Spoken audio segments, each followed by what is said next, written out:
क्या आपने कभी उस सन्नाटे को सुना है जो भीड़ के हट जाने के बाद बचता है?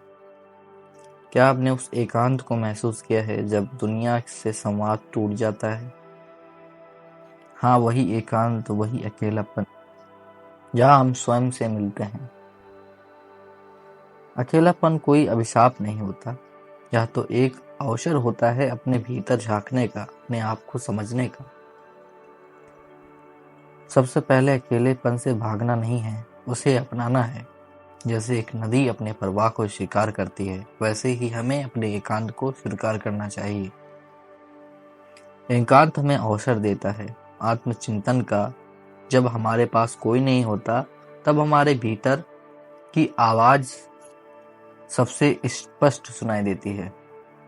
यही समय है यह सोचने का कि हम कौन हैं, क्या चाहते हैं हम, और कहाँ जाना है।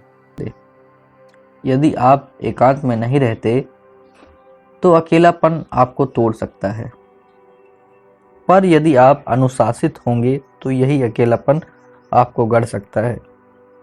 एक दिनचर्या बनाइए, समय पर उठिए, व्यायाम कीजिए, कुछ नया सीखिए। हर दिन अपने आप को बेहतर बनाइए, थोड़ा थोड़ा।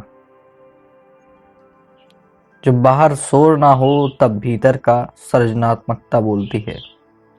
अपने अंदर के कलाकार से मिलिए, चित्र बनाइए, कविता लिखिए, संगीत रचिए या कोई कौशल सीखिए। कोई ऐसा काम सीखिए जिसमें आपका मन लगता हो। सृजन वह साधन है जो अकेलेपन को तपस्या में बदल देता है। सृजन माने कि आपका जो भी काम है, क्रिएटिविटी, आप क्रिएटिव बनिए। अकेलेपन में अपनी रचनाओं से प्यार करिए। सबसे गहरी मित्रता वही होती है जो स्वयं से होती है। अपने आप से बात करना सीखिए। अपनी अच्छाइयों को सराहना दीजिए और अपनी कमजोरियों को समझाइए। जब आप अपने मित्र बन जाते हैं तब दुनिया में कोई अकेला नहीं रह सकता। अकेलापन एक मार्ग है आत्मा की यात्रा का। जो इस मार्ग से गुजरता है वह खोता नहीं बल्कि स्वयं को पाता है। इसलिए जब अगली बार अकेलापन दस्तक दे तो दरवाजा खोल देना। शायद वही तुम्हें तुम्हारा असली रूप दिखाने आया हो। अकेलापन अंत नहीं, एक आरंभ है, अपने से प्रेम की शुरुआत। अकेलेपन को अपनाइए। अकेलेपन में वो करिए जो आपको सबसे ज्यादा पसंद है, और अकेलापन आपके जिंदगी को संवार देगा, आपकी जिंदगी को एक नई राह देगा। क्योंकि यहाँ पर हर इंसान अकेला आता है और अकेला ही जाता है।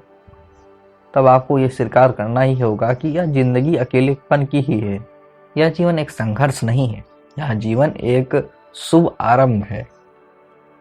तो अकेलेपन में आप अपने आप को संवारिए।